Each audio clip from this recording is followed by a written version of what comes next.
పరిధిలోని గోశాల మందిరం ఆవరణలో సాయిబాబా మందిరానికి పక్కనే ఆనుకుని ఉన్న శ్రీ వల్లి సుబ్రహ్మణ్యేశ్వర స్వామి ఆలయంలో వేద పండితులు మంత్రోచ్చారణ చేస్తుండగా ఆలయంలోకి ఒక నాగుపాము వచ్చి భక్తి శ్రద్ధలతో స్వామివారిని చూస్తూ నమస్కరించుకుని తన భక్తిని చాటుకున్నది. ఈ దృశ్యాన్ని చూసిన భక్తులు ఆశ్చర్యానికి గురయ్యారు. సాక్షాత్తు పరమశివుడి మెడలో ఉండాల్సిన నాగుపాము ఆలయంలోకి ప్రవేశించి తమకు దర్శన భాగ్యం కలిగించిందని అక్కడికి వచ్చిన భక్తులు ఆనందంతో మునిగి తేలారు.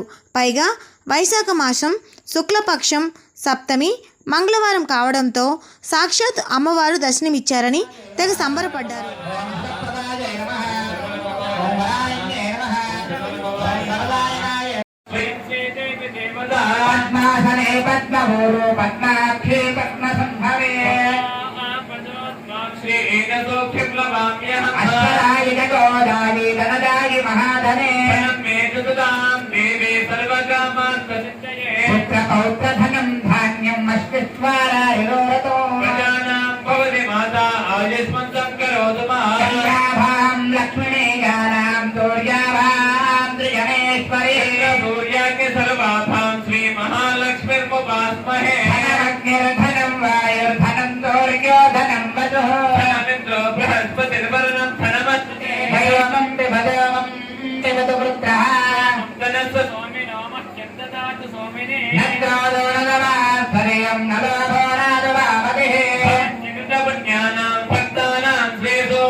नमस्ते रुद्ररूपेभ्यः तत्पुरुषाय विद्महे महादेवाय धीमहि तन्नो रुद्रः प्रचोदयात् ईशानः सर्वविद्यानाम् ईश्वरः सर्वभूतानां ब्रह्माधिपते ब्रह्मणाधिपते ब्रह्मा शिवो मेऽस्तु सदा शिवो रामन्देन स्थापयामि अतः श्रीकालभैरवाष्टकम्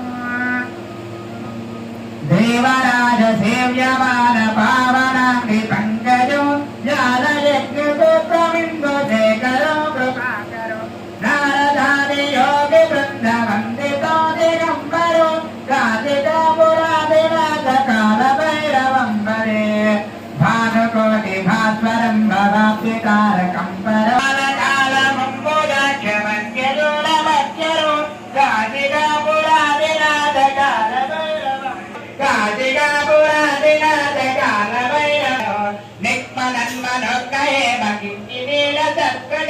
कालिका पुरादिनाथ काल